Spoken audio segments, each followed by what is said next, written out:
Hey everyone, welcome to the inkED podcast, where we spill the ink on the untold stories of educators transforming classrooms, communities, and students' lives. I'm your host, Dr. Rob Collins, and for this inaugural episode, I'm thrilled to sit down with someone I deeply admire and consider an amazing friend. Bryan Quillen is a former English teacher turned cybersecurity trailblazer, now shaping the future of learning at Fayette County's Hub for Innovative Learning and Leadership. In this episode, Bryan shares his powerful journey from literature circles to live security competitions built alongside Microsoft partners. We explore two standout projects. The first one is a dystopian English unit that culminates in student-created PSAs and community QR code campaigns that went live in Louisville, Kentucky. The second is a student-led cybersecurity challenge that brought real-world problems to life in front of industry experts at the STLP competition in Kentucky.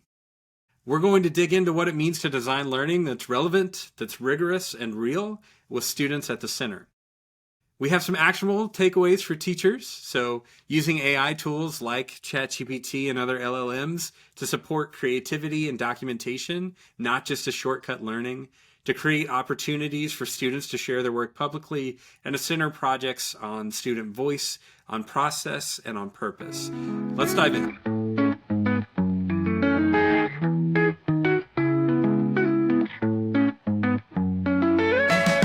Okay, cool. Oh, are we live streaming? No, that would be goofy. Sorry. I hope this is how it all starts.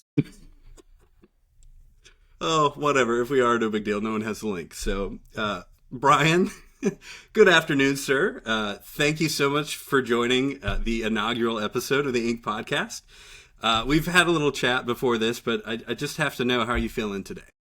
I'm great. I'm exhausted. I am excited. I'm nervous. I've got a lot of feelings. I love it. I feel much the same. Again, thank you for joining, and we'll just sort of jump right in. It's May. It's late May, and the school year has just concluded for you. So I'm really wondering, if you're looking back on the experience that was 24-25, what was your highlight of the year in terms of teaching? What was your best teaching moment? This year was really special to me.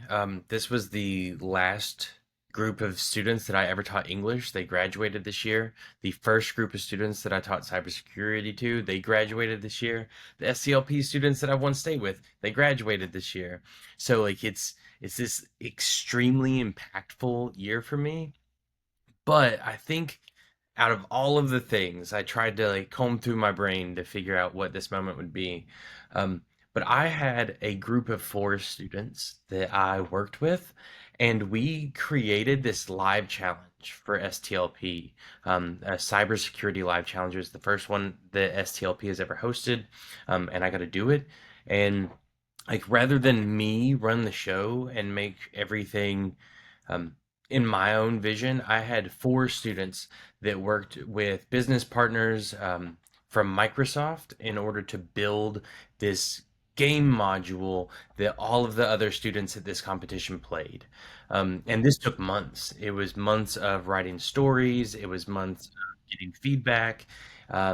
There was the tweaking, combing through data, literally inserting thousands of lines of data into these spreadsheets so the story made sense. And April 23rd, we unveiled it to 19 different schools from 14 different districts, and it was an incredible competition. The students were excited. They presented to these actual chief information security officers from Lexington. So it was this culmination of excellence, it felt like, that really showed that my students were doing the thing, they were doing the real thing. It sounds it. So give me a little bit of context for a live challenge. What was that like? What's it entail? So a live challenge at STLP, which stands for the Student Technology Leadership Program, is a challenge where students go and compete in person. Most of STLP is these prepared presentations that they're presenting to judges, or it's submitted beforehand, and those are judged off-site. But this is something where the students come into the room, they see the materials for the very first time, and they work together to make magic happen. So my students played a cybersecurity game where they solved an intrusion, and then they had to present their findings to these people That's over the course awesome. of 2 hours. Okay, so 2 hours, you get the information, they dive in, and thwart an intrusion. Is that the? Yeah, so like the crazy thing about cybersecurity is that it has already happened. Like, oh, that's kind of the hard thing to grapple with, is that like there is no way to prevent what has already happened, but we figure out how it happened. We trace it all the way back from the very intro stage to an intrusion, all the way to figure out how they got the data out, and we map it out for people, and then we give them suggestions or mitigation strategies on how to prevent that in the future. Um, and that's actually a really powerful tool, because that's teaching the students how to do this in real life. But it is also us giving advice to real world audiences. Um, so yeah, it's a lot. Yeah, I'm thinking my brain is trying to wrap around just the transition for you from teaching English to cybersecurity, which we'll talk about in a second. But I'm also just thinking about like one, there's like the employability aspect for your kids, right? But it's so much deeper than that. It sounds like it's communication, it's critical thinking, it's that authentic audience, right? So the richness of what they've done is just kind of hitting me hearing this for the first time. So kudos to you for organizing that. I can see why it's a highlight. Yeah, it's definitely a perfect example of what CTE, or career and technical education, is really supposed to be. Like you said, English is so isolated, like it can happen in its own bubble, but CTE classes really happen like outside where everyone is looking in, and it has these feelers that reach out beyond just the school building. So like I think that real world work and the reality of it all, is so incredible, but it is way more intense. I feel like. Yeah. Well, let's talk about that intensity a little bit. So I am just interested in what was that transition like for you, going from an English teacher of what 11 years, I Yeah. think, into cybersecurity, which is now your field house, and clearly you're rocking it. So what was that like? Ah, man, I loved English. I still love English. So I integrate it pretty heavily into what I do. Um, but like I said, it was like this bubble. Like I created a bubble. We read stories, we had these rich, meaningful discussions. We did projects, and I tried to make it feel real. Like the work that I did with you the last year I was in English, where I created these dystopian worlds, and students created um, PSAs, so they could Hmm. kind of prevent these dystopian worlds that we imagined.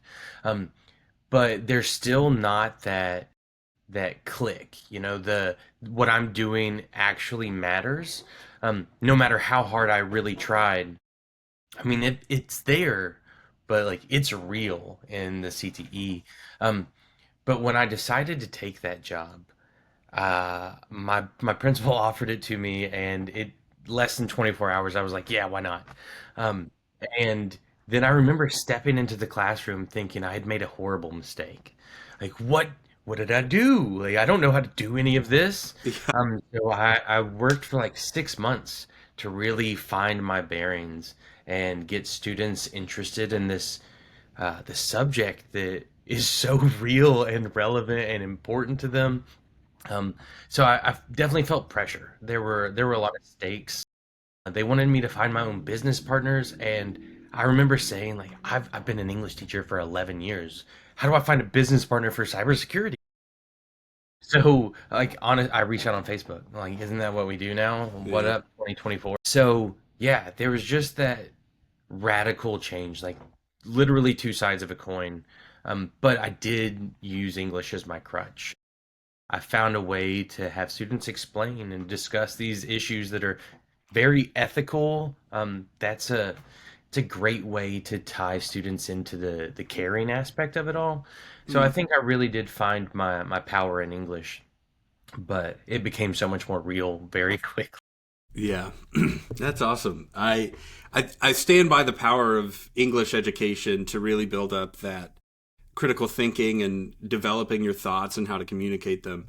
But there's just something really present and like tactical about doing like work that you can get paid for, right? As opposed to like an English Man, project. the student buy-in is crazy different too. Yeah. Oh, I'm sure. Like, do you ever show just like salaries of like, hey, if you do this outside of high school, here's what you might be looking You at. bet. That was literally one of my first pitches this year because we were working heavily with coding, and Mm, we have these two certifications. HTML and CSS is one, and then JavaScript is the other, and that's web development for you. In Louisville alone, no other degrees, just a high school diploma and these certifications. It's like $110,000. And the students were like, well, then why don't you do that? And I was like, that's a great question. But yeah, I told them, I'm going to teach you to do that. And then with enough of you, you all can all collectively take care of me when I'm old. right? Yeah. Most Just of them said no immediately. But, oh, I'm still holding on hope. listen. If you do it for what 27 years until you retire, you might get the odd gracious and giving student to support you through retirement. Still holding out hope.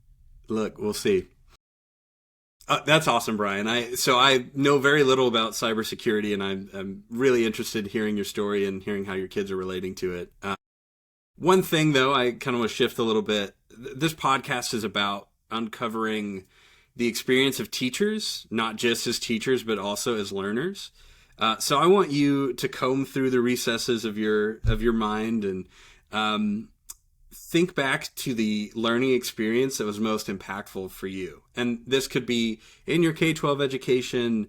This could be, mine's from Boy Scout camp, right? So when's a time in your life that you felt like that was really the type of learning experience that was really meaningful to me and I wish I could have had more often? Mine was from our school. At Greenup County, I had three teachers. Those teachers allowed me to learn in my own way. Um, So there's Misty Barnett, Kim Deering, and Catherine Del Valle. All three of them gave me these assignments that I didn't want to do. Like, let's be real, like I don't even remember what the projects were really supposed to be. Mm, But for Miss Del Valle, she let me record a video. I did a short film about the equestrian games, and we used all of the Spanish folklore heroes and all the kids in the class dressed up as them. And we tied it to the equestrian games. I have no idea why she let me do this, but it required me to facilitate my peers and to write a script and to edit. And that was so fun. And I learned. And then Miss Barnett, she allowed me to take the concept she's doing in class and then use art. And some of the people in my group did performance and music. Um, and then Kim Deering allowed me to make films as well. Um, I vividly recall our computers that we had, that Mac lab at the yeah. school. Like it did cancer research in the back. Did you know Mm-hmm. I did. Yeah. that? So I made a video for that company. Um, Oh, really? and it's really nice now because when I think back to how I started it, it's clipped out everybody that I interviewed saying technology. Um, so it's like 30 seconds of technology, technology, technology. Yeah. And then it like, detailed how those computers help cancer research and then how they're being used in the school. So I interviewed the principals, the teachers, the students. Um, and those exploratory type learning experiences really push the kind of teacher that I am now. Um, I believe in exploratory learning. I believe in allowing students to say, you know what, that's a cool assignment, but I think I could perform better in this way. So I let them, um, because aren't students like the best indicators of what they're good at? Yeah. I mean, I can help facilitate along the way, but those teachers really gave me a lot of rope. So I like to do the same now. Yeah, that's awesome. Through line I'm hearing is one, amazing teachers. So I do know all three of those ladies you mentioned, phenomenal human beings and teachers. So that's a piece of it, right? Like the quality of your teacher. But the through line is really that personalization of allowing you to choose, well, here's how I'm going to demonstrate that I've learned this thing and how I choose to learn it. Yeah, no, that's fantastic. Shout out to all of our amazing teachers we've had that have given us those experiences. I really think they're trying to latch onto those types of experiences now with these Portrait of a Graduate or the backpack or whatever they're being called in all the different districts now. But I really feel like it's an opportunity, as long as it's not regimented too much, for students to really find what they love and to show that as their learning experience. No, agreed. And I think defenses of learning are a huge part of showing that you've attained your portrait of a learner. And I think that's a great opportunity for kids to say, here's how I want to defend that, I know these things and how I've done these things. Of course, it matters that they've had the opportunity to choose that learning path along the way. But I do think we're getting there. I mean, I have a ton of optimism, especially about Kentucky, that we're really seeing the needle shift in a way that it hasn't felt like it's moved in the last decade or so. For sure. Yeah. So, man, that's awesome. So I'm hearing a little bit about your teaching philosophy of allowing students to explore and find how they learn and show their learning through their own kind of niche, right? So I'm interested in hearing a little bit more about how you've made that happen. So part of this podcast is about picking out a cool project that a teacher has facilitated in their class or a lesson and really digging into what that was and the ways it was successful, the ways maybe there were challenges for you as a teacher. So do you have a project that you facilitated in your classroom that you think, like, this is the thing? It looks like you do. Like I struggled really hard with this question because Okay. I didn't know if I wanted to focus on my English project that I did for you or the cyber project that I did this year. Yeah. So I don't know. I don't know which one to focus on. Okay. Hey, no big deal.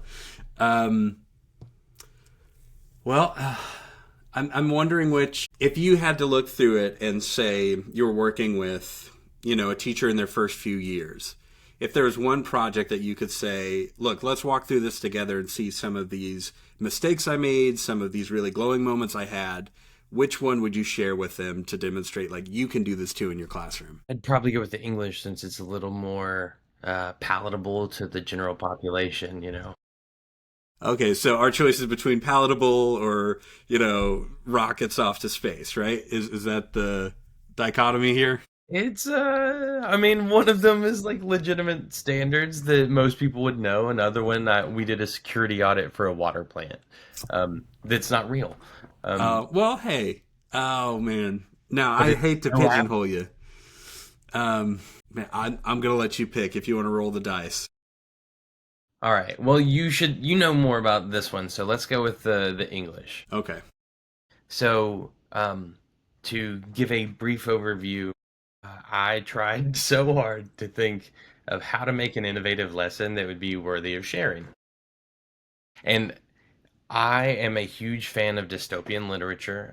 I've taught 1984, Brave New World, etc., etc. The reason I'm such a fan of this is because of how closely it can tie to the real world. And that's the thing that I'm going to repeat over and over is real world connections. Mm-hmm.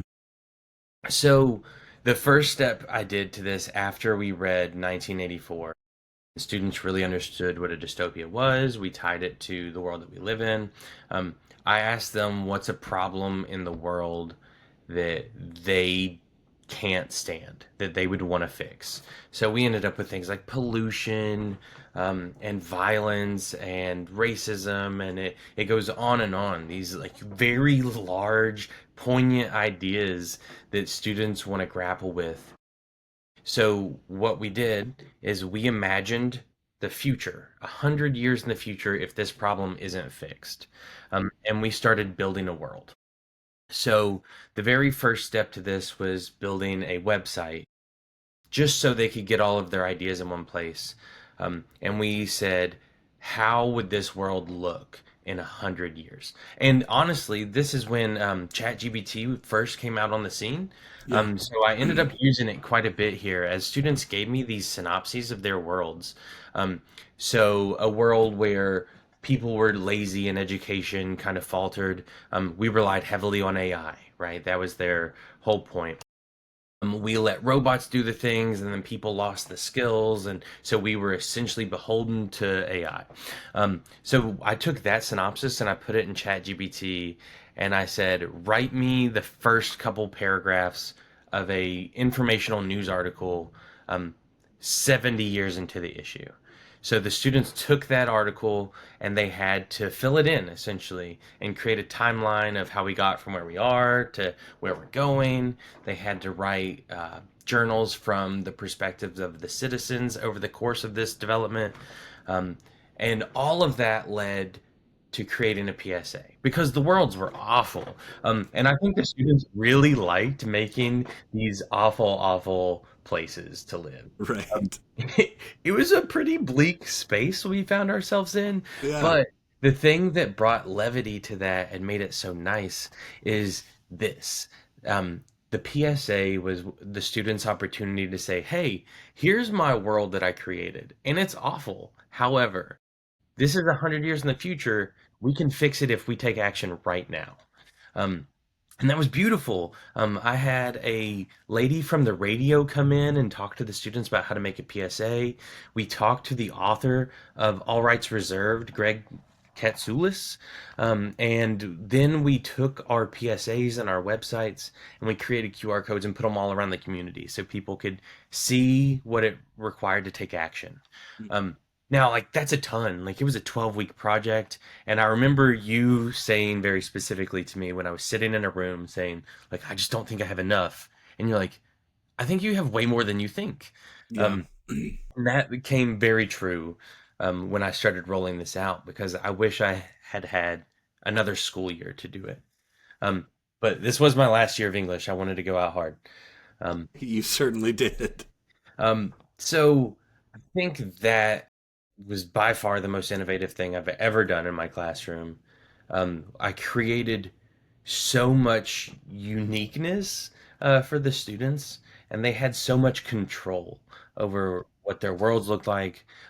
Now, I obviously had standards to hit, and I had stipulations for what the assignments required, but the students had a lot of freedom in what their worlds looked like, what the journals looked like, how they presented all of this information to me, and I got some pretty creative work.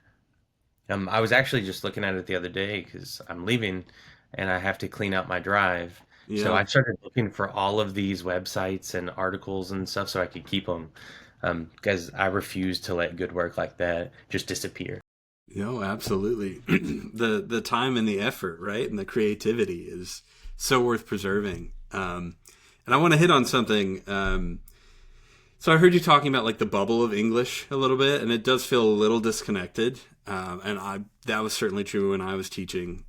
Certainly more so than it must have been in your classroom during this project. But I'm also seeing like those moments where like our kids sometimes feel so disenfranchised from the world, right? Like they have no autonomy, no power to make change and affect change. But with a project like that, you're bringing in community partners to say, well, here's how you can, share this knowledge, this information. And then they get to really think about how they themselves can be advocates, right? And change makers. I think there's something powerful there, right? Maybe it's not as present as, oh, well, you can go out and get a job in this in the more concrete way. But I do see it in an abstract way where having the power to analyze an issue and make decisions and advocate for something is something I hope for every single high school kid.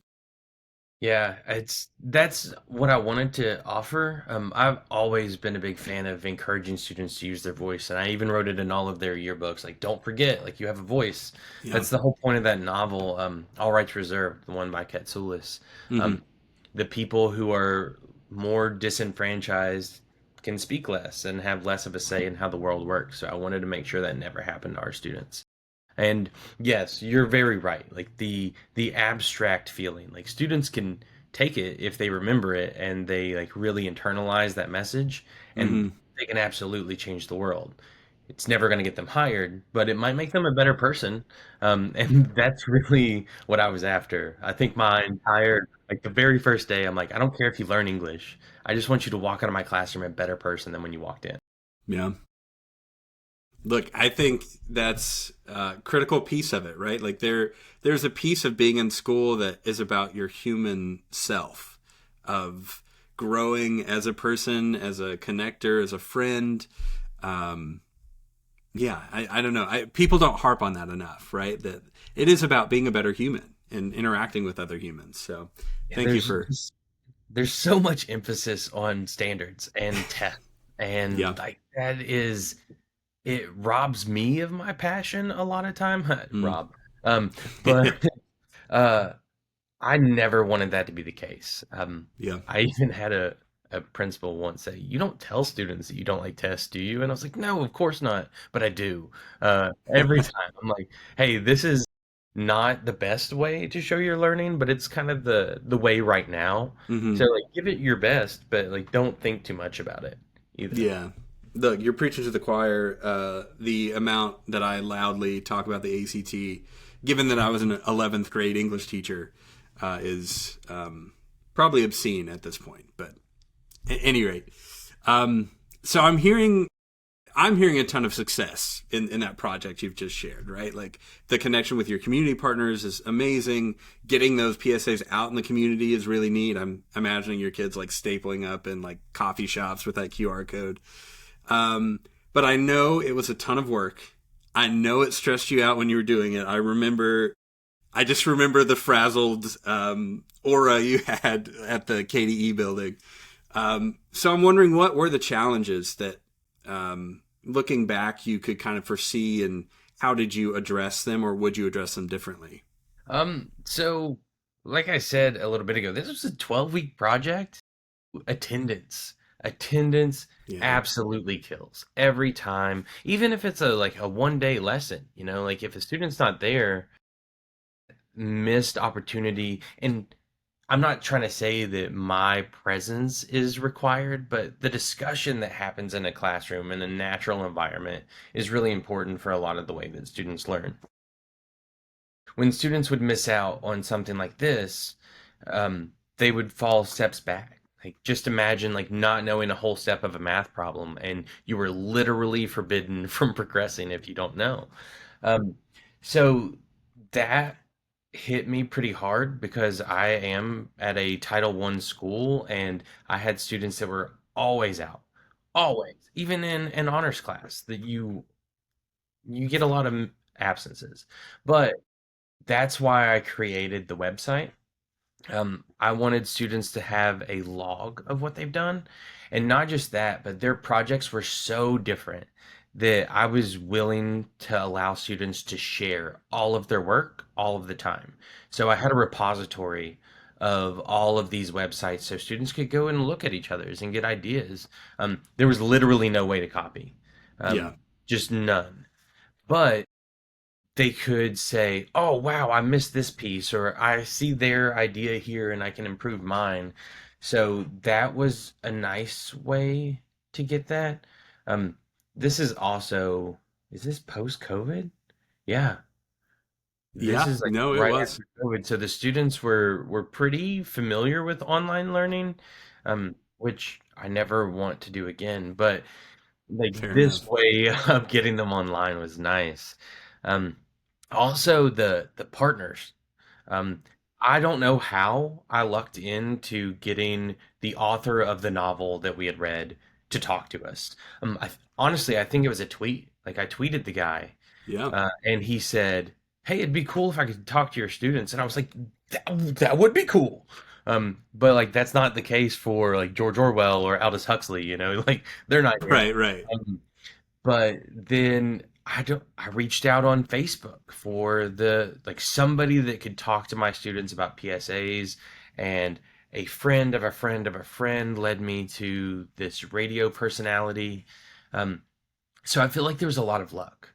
It definitely wasn't something that I did all on my own. I had a community of people helping to bring life to this project.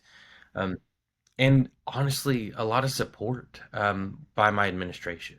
Like they allowed me to essentially skirt most of the way that a class should traditionally runs. Let's say traditionally. Yeah. Um, and I just said, please just trust me that this project is going to work out. And it did ish, I got good results.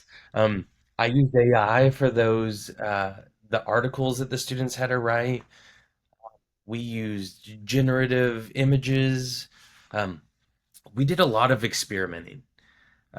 And I'm sure that if I were to redo all of this, it wouldn't look the same at all. And that's not because I would change it. It's just because I don't think the pieces would fall in the same way. Yeah. So I feel like I'm giving you stress just talking about it again. it's such a crazy thing to try to share. Like how do you bottle lightning? Like um and it's trust. Like I had to trust so many people to help me. I trusted you to encourage me in this crazy way, and that support system I had of those innovative teachers that said, "Oh, you can do this thing," and I was like, "I don't think you understand the scope." Um, but yeah, it the overall um, the easiest thing to take away would be that online repository, like the way you can, screencastify and that flipped kind of classroom situation where I didn't have to spend a ton of time reteaching because it was there. They could go and find what I wanted them to learn. And that required so much forethought. You saw so much pre-planning, like flying by the seat of my pants was is my whole thing. So it was a lot of work and it was a hard adjustment, but it was definitely worth it. Yeah, no, certainly. I have to sing your praises on just the outcomes, right, for your kids and the projects, how amazing they were, and even telling the story now, I'm seeing a lot of through lines that are meaningful, right? Like the idea of letting students share what they've done with others, like freely, because there's no way to cheat. It's so personalized, right? I think that's a critical conversation right now with how we're talking about ChatGPT. You were using it in its infancy with these Yeah. students, right? Now we're at like GPT-4, and it is just blown the water off of like what cheating and traditional generation and ideas look like. Um, so I think a piece for teachers to take away is really making that sort of open walled, share our ideas, make the best thing we can possibly, and really focus on your process and how you do it matters. Um, I mean, that's another thing there too. A lot of the GPT issues that happen with papers, for instance, like English, that's honestly why I had to do what I did, because I wanted to create something so unique that it couldn't be generated. And I'm sure it could now. Like GPT-4 is wild. I use it all the time, yeah, but we use same. it as a tool, and I teach students how to use it as a tool. And then that log of here's what I did today, here's what I did now, and so on and so forth. That building, it's visual. Like I can see the growth rather than, hey, here's your essay prompt based off of this book that's 50 years old. Write it, and then I'll only look at the final product. Um, it never really gives students that opportunity to say, ooh, I'm going to procrastinate until the end, and then I'm going Right. to use this robot to do my work. Yeah. Process matters, Yeah, right? for sure. Now more than ever, process the documentation of process. And I think letting our kids know that you are the storyteller of your process. You must walk us through how you learned, what you did to coalesce this amazing project into real life. And if it's, if the answer is, well, I had a really good prompt, the day before it was due, there's something missing there, right? That it's about building that, I guess, literacy, right, of how you learn and share your learning. I think that's critical, especially now. So, Oh man. The So that was all with my honors kids. I mm, don't have to like share all of this, but I will say while I was figuring out ChatGPT that same year, I had students in my like lower level, like lower level is like silly. These kids just didn't want to do extra work. Um, Mm, we read The Lottery by Shirley Jackson, and rather than writing an essay on it, I had the entire class come together and like divide into groups in order to piece together a sequel. So we used ChatGPT to write a script for the sequel. And they had to say like, here's the theme that we had, here's where we want it to go in order to show even more growth. Here are all the characters that are involved. Here's how we want it to end. And then they took that script, they did music generation, they did all this stuff, and they put together a movie. Um, yeah. so like it is possible, so possible to get the same kind of concepts that I would get in an essay, but in a way that students don't forget that. Yeah, no, absolutely. 100% agree. And I do remember that. I'm not going to call it a side project because clearly it was its own thing. But I remember through the midst of the fellowship, you saying, like, yeah, they're working on the lottery. And I think you were taking pictures and they were like self costuming and like filming. I do remember that. I So, had this student even like build the box for me. So like we had yes, a yeah. prop department.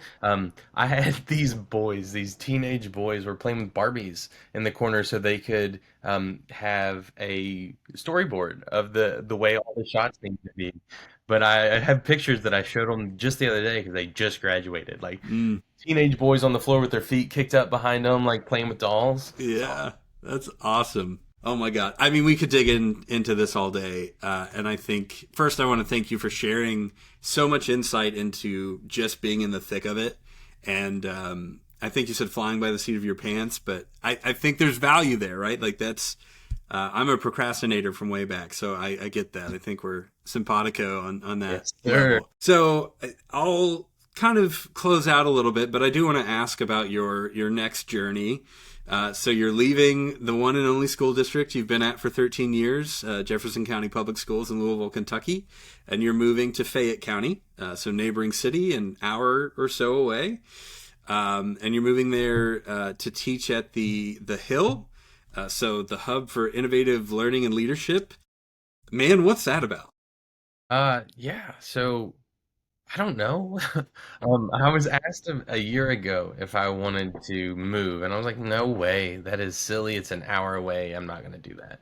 Um, but the more I heard about like the freedom I would have to create this program, because I didn't create the program at Fairdale for cybersecurity. I just kind of revitalized it because it was a dying situation. And I breathed life and it was fantastic. What a cool experience. But now they invited me to teach cybersecurity at this place and really give it my all, work with some of my business partners, the KC7 Cyber, who I did the live event with. Um, all of that just sounded too good to miss, you know? The idea of being able to literally build it from the ground up. Um, it just seemed exciting and terrifying. And what is life without a little exciting, terrifying living, you know? Yeah.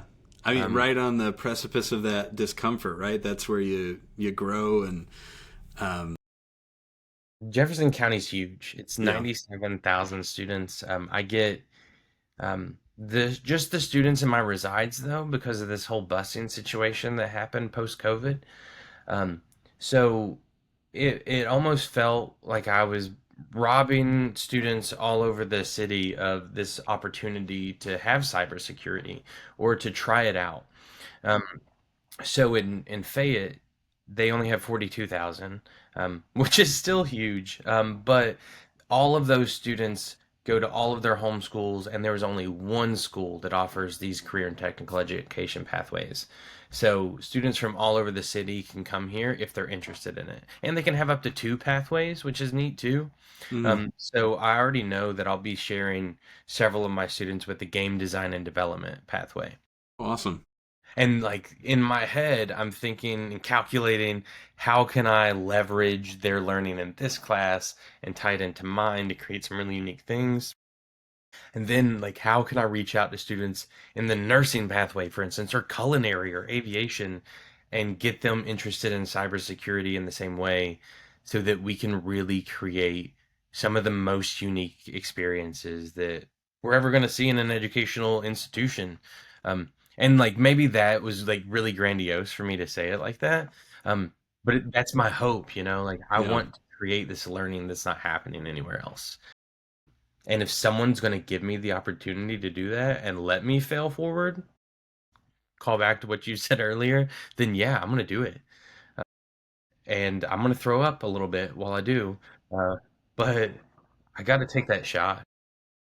Bryan, I've never been more assured that someone's going to be successful and just blossom in a space. So I believe in you, and I think the Thanks. work you're going to do is going to be amazing, and the program you're going to build is going to bring to light more of these amazing learning opportunities that you've been building for the last couple of years. So thank you so much for joining us today. Our first podcast episode done, in the bag. I appreciate you so much. Yeah. Thank you. Appreciate you so much. And man, I hope I see you around. Well, I'm hoping you'll come see me for sure. I think we got Absolutely. a lot of cool things we could do together. For sure. Okay, now I hit stop. Please. Thank you folks so much for listening to the inaugural episode of the inkED podcast. Thank you especially to my first guest, Bryan Quillen, for coming on and sharing his passion, his story, and actionable strategies that folks can take into the classroom. This is just the first in a series of an amazing season 1 where I'm talking with incredible teachers from across the state of Kentucky and elsewhere who have really dug into what it means to change the teaching and learning experience. I'm excited to continue the podcast journey. Feel free to subscribe to the podcast and get notifications for when we post episodes. Again, my name is Dr. Rob Collins. Thank you so much for listening, and we'll see you around.